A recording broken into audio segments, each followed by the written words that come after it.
fought the fight, breaking down the walls in the dead of night. I don't come for peace, I come for the storm. Fanboys melt quick when the truth gets warm. Saw content's high, I'm collecting those tears. Just got started, but I'm cutting through fears. I'm not here for brand deals, I'm not for sale. I expose your lies, rip off the veil. You ever just sit there staring at the Switch 2 and wonder how we got here? How did we get to a point where the company that once sold fun and creativity is now selling you recycled content for $80 and calling it innovation? Because that's exactly what's happening. I'm telling you right now, there is not a single Switch 2 game worth its inflated price tag. None, except for Fast Fusion, which is a $15 little indie game that somehow manages to show more value and respect for their players than anything Nintendo themselves have put out. And even then, the fact that a $15 game feels like a breath of fresh air tells you how far Nintendo has fallen. I mean, I'm enjoying the Switch 2 right now, sure. I'll be real, that's because I'm still playing Switch 1 games on it. Let that sink in. The most fun I've had on a Nintendo shiny next-gen console is replaying stuff from last generation. And don't give me that backward compatibility is a feature nonsense. That's the bare minimum in 2025 for a console to be backwards compatible. No backward compatibility is what's keeping this console alive, because the new lineup is emptier than a GameStop at midnight after a digital sale. Donkey Kong Bonanza was supposed to be one of the big hitters, right? The return of DK, the big reveal, and the moment Nintendo shows it can hang with the heavy hitters again. And what did we get? A $70 banana peel, a gorgeous looking, half-baked content-starved disappointment. The game's fun for a weekend and then it's done. Yes, it was absolutely amazing, I love the story, but you could finish it before your Amazon delivery shows up. But instead of fixing it or giving people meaningful post-launch updates, Nintendo just hits you with a nice shiny $20 DLC Emerald Rush they call it. Oh yeah, rush alright, rush to your wallet, rush to buy what should have been in the base game, rush to defend it online because somehow you're the bad guy for expecting value. And Pokemon Legends Z8, don't even get me started on that mess. They announced a $30 Mega Dimension DLC before the base game even dropped. Imagine buying a house and the retailer's telling you, oh, by the way, the kitchen costs extra, but if you pre-order, we'll let you peek through the window. It's insanity. They're carving out chunks of the game and selling them back to you like they're doing you a favor. That's not business, that's daylight robbery wrapped in nostalgia. And the pricing, man, the pricing is criminal. $70 for games that run worse than last gen titles, $80 for Switch 2 edition, $45 for amiibos, and accessories that look like they were made in the middle of school robotics class. And don't even talk to me about these Joy-Cons. These things might drift faster than Tokyo Drift, and yet Nintendo keeps selling them at full price, like nothing's wrong. Maybe a pair of solid third-party controllers cost less than $40 and actually work. You can feel the difference instantly. You can literally get 2 good controllers for less than 1 pair of Joy-Cons and still have money left over for lunch. Now let's compare this to what you actually could be getting for your money. A Steam Deck, $320, and if you buy a dock, that's another $80. You add in 2 third-party controllers for $40 total, and boom, you have a full gaming setup cheaper than the Switch 2. You get a massive library, you get access to modding, emulation, indie titles, AAA PC releases, and you're not chained to Nintendo's walled garden of overpriced nostalgia. You can hook it to a monitor, use it like a PC, browse the web, download emulators, create mods, or just stream whatever you want. It's a handheld, a console, and a computer all in one. Meanwhile, the Switch 2 is still struggling to figure out if it's even a console or a glorified calculator with Joy-Cons.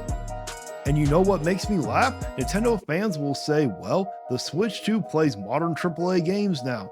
Yeah, it can, but barely. Star Wars Outlaws runs better on it than the Xbox Series S. Okay, cool.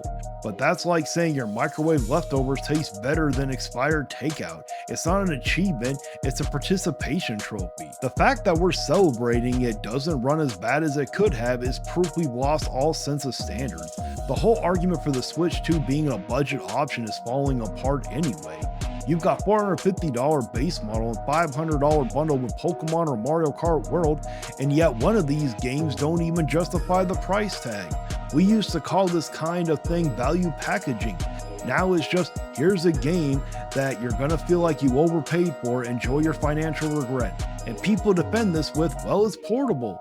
Yeah, so is the Steam Deck. Let's talk about the Nintendo Switch Online Plus expansion pack for a second. It's $50 a year and it gives you access to a bunch of old ROMs, which is great until you realize it's missing the most important games in Nintendo's history, the original Pokemon games.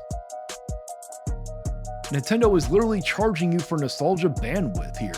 Have Super Nintendo and GameCube Online, bro, these are games that could have ran on a toaster. The only difference is now I get to pay a monthly fee to relive my childhood lagging over Wi-Fi.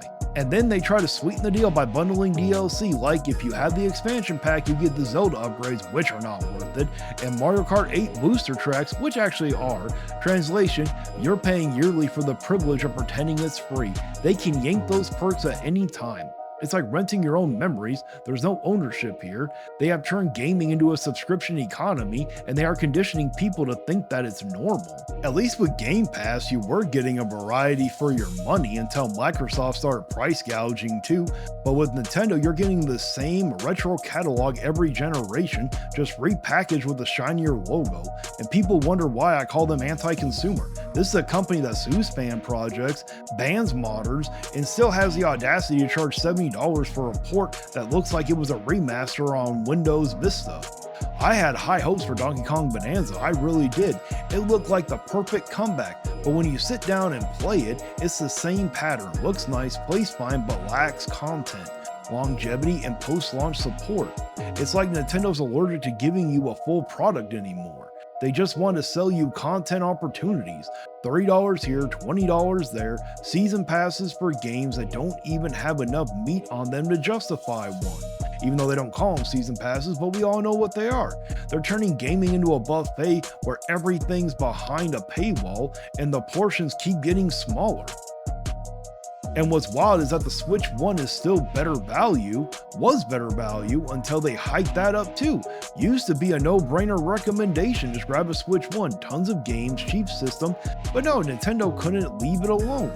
Now it's overpriced, underpowered, and still plagued by the same Joy-Con drift they refuse to fix. They are milking it dry while pretending the Switch 2 is some revolutionary step forward. You know what the Switch 2 really is? It's Nintendo's way of resetting the clock without fixing the problems. It's like they slapped new paint on an old car and told you it's electric. Sure, it's quiet and it looks good in the brochure, but under the hood, it's the same gas guzzler it's always been. Still locked down, still overpriced, still running on nostalgia fumes. Meanwhile, the Steam Deck sits there quietly, being everything the Switch 2 wishes it was: affordable, flexible, open.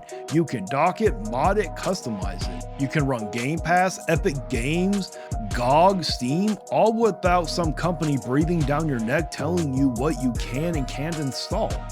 You get to own your games. You get to decide how you play them. You get freedom. All of that for cheaper than a Switch 2. People love to say, well, Nintendo's games are magical. Yeah, sure. But at what cost? Magic shouldn't come with a service fee. When you're charging $80 for overpriced Mario Kart World and $70 for the Galaxy bundle, $30 for DLC that's clearly sliced out, and $50 a year just to play games from the 90s, that's not magical, that's manipulation. It's emotional exploitation disguised as fun. They're not selling you innovation anymore, they're selling you nostalgia with interest. And the worst part, they know it works. They know the brand power is strong enough that people will just keep buying. They'll complain, they'll tweet, they'll make memes, and then they'll still buy the deluxe edition. Nintendo's turned consumer frustration into a business model. The outrage is free marketing. The backlash is part of the strategy. So yeah, I'm having fun with the Switch 2, but that fun comes with an asterisk. It's fun despite Nintendo. Not because of them, it's fun because I'm still playing the Switch 1 games. Games that actually had soul before this corporate Frankenstein took over. But if you're thinking of buying one now, don't. Save your money. Buy a Steam Deck. Buy a used gaming PC. Buy literally anything that doesn't nickel and dime you for the privilege of owning your own hobby. Because as it stands right now, the Switch 2 isn't the next step in gaming. It's the next step in gaming control. And that's it for the video. If you truly enjoyed it, do me a favor and hit the like button, hit the hype button, share it around, and make sure you're subscribed. I post a long video every day, and I also go live Monday morning at 5 a.m. Pacific time, where I react to the saltiest fanboys around. And also, make sure you subscribe, because I'm really trying to hit 5,000 subscribers by the end of the year, and I really need your help. If you really want to support the channel, consider becoming a member. It's only $1 a month. You'll get special badges, custom emotes, and of course your name shouted at the end of every video. And once that list gets too long, don't worry, I will turn it into a full-on credit roll so everybody gets their chance to shine. Also, don't forget to check out the merch if you want to rep the Vigilante Fire. And as always, until next time guys, stay vigilant. And now it's time to read off the members of the channel. We got Koros Objective, Maximilian Pegasus 88, Mad Fox 94, Shade Milkman, Oh No It's Justin, Brian Payne, Andy Ritz, J Wesby 65, C Stars Pipla, Maximus 2400, Geezer Noob, Dustin 360, That PlayStation Gamer, The Gaming Rift, Raymond YouTube 1, Brian Abraham, Stephen Ramey, Betful Zexel, Wooden's Throne, Matthew Buckley, Byron Morse, King Paco Nintendo Lover, AV Gator 2000, Blue Moon, John Marr, Baron Grod, a name I'm going to try to pronounce, Kawabi Asari, I probably butchered it and I'm sorry, It's Josephus, Gundam Hufflepuff, Johnny Bones Jones, Angel Black, the one and only Groot, Female Goku. Thank you so much for becoming part of the crew.